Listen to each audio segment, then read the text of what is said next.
ॐ सहनाववतु सहनौ भुनक्तु सह वीर्यं करवावहै तेजस्विनावधीतमस्तु मा विद्विषावहै। ॐ शांति शांति शांति। छुरिका उपनिषद। आज हम छुरिका उपनिषद का स्वाध्याय करेंगे, उसका अध्ययन करेंगे और जानेंगे इस रहस्य विद्या में किस चीज़ की शिक्षा दी गई है। तो अब हम छुरिका उपनिषद का स्वाध्याय चालू करते हैं। योग की सिद्धि हेतु मैं धारणा रूपी छुरिका के संबंध में यहाँ वर्णन करता हूँ, जिसे प्राप्त करके योग युक्त हो जाने वाले मनुष्य को पुनर्जन्म नहीं लेना पड़ता, अर्थात वह आवागमन के बंधन से मुक्त हो जाता है। यहाँ पर ये बताने की कोशिश की जा रही है, समझाने की कोशिश की जा रही है कि ये जो छुरिका उपनिषद है, ये छुरिका उपनिषद बंधन काटने की छुरी का काम करता है। जैसे संसारी व्यक्ति जो होता है वो लौकिक कामनाओं में फंसा रहता है, वो लौकिक कामनाएं लौकिक इच्छाओं में फंसा रहता है। इन्हीं के वशीभूत होकर वो क्या करता है, बंधनों में फंसा रहता है। लेकिन योगी जन जो हैं वो अष्टांग योग के अंतर्गत यम नियम आसन प्राणायाम प्रत्याहार की साधना करते हुए वो धारणा तक पहुँचते हैं। तो आत्म सत्ता और परमात्म सत्ता और दोनों के बीच आदान प्रदान, इन तीन में अपने चित्त को वो बांध लेते हैं और इस धारणा के प्रभाव से जो है सांसारिक बंधन जो है वो छिन्न हो जाते हैं। जैसा कि स्वयंभू ब्रह्मा जी का कहना है और जो भाव वेद में भी सम्माहित है, तो सबसे पहले तो किसी शांत स्थान पर शोर शराबे से दूर, हल्ला गुल्ला से दूर किसी ऐसी जगह पे जाइए और उचित आसन में स्थिर होकर बैठिए। और उसके बाद में जैसे कछुआ अपने अंगों को अपने अंदर समेट लेता है, वैसे ही आपको भी अपने मन, अपने हृदय के भावों को और ये जो भी कुछ है इन्हें बिखरने ना दें, विचारों को आने ना दें, इन सबको भी एकदम कछुए की भांति अपने अंदर समेट लें। और उसके बाद में ओमकार की 12 मात्राओं के माध्यम से उतने समय में धीरे धीरे प्राण रूपी सर्वात्मा को पूरक द्वारा अपने अंदर पूरित करें। इस समय प्राण के सभी द्वारों को बंधों के माध्यम से रोक करके छाती, मुख, कमर, गर्दन को ऊपर की ओर खींचकर सीधा तथा हृदय को कुछ उन्नत रखें। इस स्थिति में नासिका द्वारा संचरित प्राण को कुंभक के द्वारा सभी स्थानों में धारण करें। जहाँ तहाँ प्राणों का संचरण हो जाने पर फिर धीरे धीरे वायु को रेचक क्रिया द्वारा बाहर छोड़ें। अब यहाँ पर कहा गया है कि ओमकार की 12 मात्राओं के माध्यम से आपको जाप करना है। तो अब ओमकार में तो 3 ही मात्रा होती हैं, तो 12 मात्राएं फिर कैसे हुई? तो आपको जो है ओमकार का जाप 4 बार करना है। तो जब 4 बार आप करोगे तो 3 मात्राएं होती है ओमकार के अंदर, तो वो 12 मात्राएं हो जाएंगी। तो आपको ओमकार का जाप 4 बार करना है और जितना समय लगाकर पूरक करें उसी के अनुसार कुंभक एवं रेचक की मात्रा भी आप निश्चित कर लें।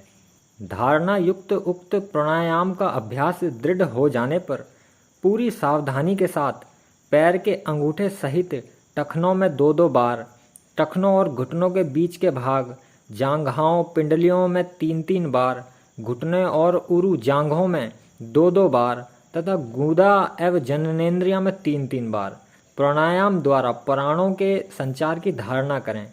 इसके बाद नाभि प्रदेश में प्राणों की धारणा करें। देखो, कटी प्रदेश से नीचे का भाग, जैसे जो मूलाधार एवं स्वादिष्ठान चक्रों से संबंधित रखता है, उसमें प्राण प्रवाह की धारणा स्थिर होने के बाद नाभि, हृदय, कंठ एवं उससे ऊपर मन, बुद्धि और फिर आज्ञा चक्र, सहस्त्रहार चक्र तक प्राण प्रवाह द्वारा धारणा को दृढ़ करने का संकेत आगे बताया जाएगा। देखो, वहाँ पर ईड़ा, पिंगला आदि 10 नाड़ियाँ से आवृत सुषुम्ना नाम की ब्रह्मा नाड़ी स्थित है। वहाँ भी अनेक नाड़ियाँ स्थित हैं जो अति सूक्ष्म लाल, पीली, काली एवं तांबे के रंग की हैं। वहाँ पर जो नाड़ी अति सूक्ष्म, पतली एवं शुक्ल वर्ण की है, उसका आश्रय प्राप्त करना चाहिए। जिस प्रकार ऊर्ण नाभि मकड़ी जो होती है वो अपनी लार की तंतुओं से कहीं भी इधर उधर चली जाती है जाला बना के, उसी प्रकार योगी को उस नाड़ी मंडल में प्राणों को संचरित करना चाहिए। देखो मकड़ी अपने अंश से ही जो है वो एक तंतु को पैदा करती है और फिर उन्हीं तंतुओं के सहारे जो है वो अपनी इच्छा अनुसार कहीं पर भी किसी भी दिशा में चली जाती है। नाड़ी तंतु जो है वो प्राण द्वारा ही सृजित होता है, बनता है, और उन्हीं के माध्यम से प्राण शक्ति को काया तंत्र में गतिशील किया जाता है। उस नाभि के बाद वेदांत में जिसे दहर या पुंडरीक कहा गया है, वह महत आयतन वाला हृदय क्षेत्र है। वह क्षेत्र रक्त कमल की तरह सदा प्रकाशित रहता है। उस हृदय क्षेत्र के बाद नाड़ियों को पूरित करता हुआ प्राण प्रभाव कंठ में आता है। उसके बाद मन क्षेत्र और उससे परे गुप्त निर्मल और तीक्ष्ण बुद्धि का स्थान है। इस प्रकार पैरों के ऊपर जो मर्म स्थान है उनके नाम रूप का चिंतन करें।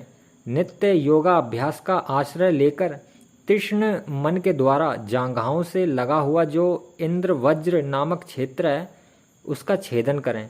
वहाँ उरुओं के बीच मर्म स्थलों में विमोचन करने वाले प्राण का ध्यान बल और धारणा के योग स्थापित करके योगा अभ्यास द्वारा मन में तीक्ष्ण धारणा करो। धारणा से निशंक होकर मूलाधार से हृदय पर्यंत चारों मर्म स्थलों का छेदन भेदन करें। इसके बाद योगी कंठ के अंदर स्थित नाड़ी समूह में प्राणों को संचरित करें। उस नाड़ी समूह में 101 नाड़ियां हैं। उनके मध्य में पराशक्ति स्थित है। सुषुम्ना नाड़ी परम तत्व में लीन रहती है और विरजा नाड़ी ब्रह्मामय है। ईड़ा का निवास बाईं ओर है और पिंगला का दाहिनी ओर स्थित है। इन ईड़ा एवं पिंगला दोनों नाड़ियों के बीच में जो है वह श्रेष्ठ स्थान है। उसे जो जानता है वह वेद अर्थात शाश्वत ज्ञान को भी जानता है। सभी सूक्ष्म नाड़ियों की संख्या जो है 72,000 बताई गई है, जिन्हें तैतिल कहा गया है। ध्यान योग के द्वारा समस्त नाड़ियों का छेदन किया जा सकता है, किंतु एक सुषुम्ना ही एक ऐसी है जिसका कि छेदन नहीं किया जा सकता। धीर पुरुष को इस जन्म में आत्मा के प्रभाव से अग्रिवत तेजोमयी एवं योग रूपी निर्मल धार से युक्त धारणा रूपी छुरी से सैकड़ों सभी नाड़ियों का छेदन करना चाहिए। इससे नाड़ियां उसी तरह से सुवास युक्त हो जाती हैं जिस तरह चमेली के फूल के अंदर तेल सुवासित होता है। इस प्रकार योगी को चाहिए कि वह शुभाशुभ भावों से युक्त विभिन्न नाड़ियों को समझे। उनसे परे सुषुम्ना नाड़ी में धारणा स्थिर करने से योगी पुनर्जन्म से रहित होकर शाश्वत पर ब्रह्मा को प्राप्त कर लेता है। जिस व्यक्ति ने तप के द्वारा अपने चित्त को जीत लिया है वह व्यक्ति शब्द रहित एकांत निर्जन स्थान में स्थिर होकर तत्व के योग का अभ्यास करे तथा स्नेह स्नेह निरपेक्ष हो जाए। जिस प्रकार बंधन जाल को काटकर हंस निशंक होकर आकाश में गमन कर जाता है, उसी प्रकार योगी मनुष्य इस योग के अभ्यास द्वारा सभी बंधनों को कट जाने के पश्चात बंधन मुक्त होकर संसार सागर से सदा के लिए पार हो जाता है। जिस प्रकार निर्वाण काल में बुझने के समय दीप ज्योति दीपक की तेल बाती सभी को जलाकर स्वयं परम प्रकाश में लीन हो जाती है, वैसे ही योगी मनुष्य अपने सभी कर्मों को योगाग्नि में भस्म करके अविनाशी परमात्म तत्व में लीन हो जाता है। वैराग्य रूपी पत्थर पर ओमकार युक्त प्राणायाम से घिसकर तीक्ष्ण की गई धारणा रूपी छुरी से संसार के विषयादि सूत्रों के काटने वाली योगी को संसारिक बंधन बांध नहीं पाते। जब वह योगी मनुष्य कामनाओं से छूट जाता है तथा ऐषणाओं से रहित हो जाता है, तभी वह अमृत तत्व की प्राप्ति कर सकता है और पुनः बंधनों में फिर दोबारा नहीं बनता।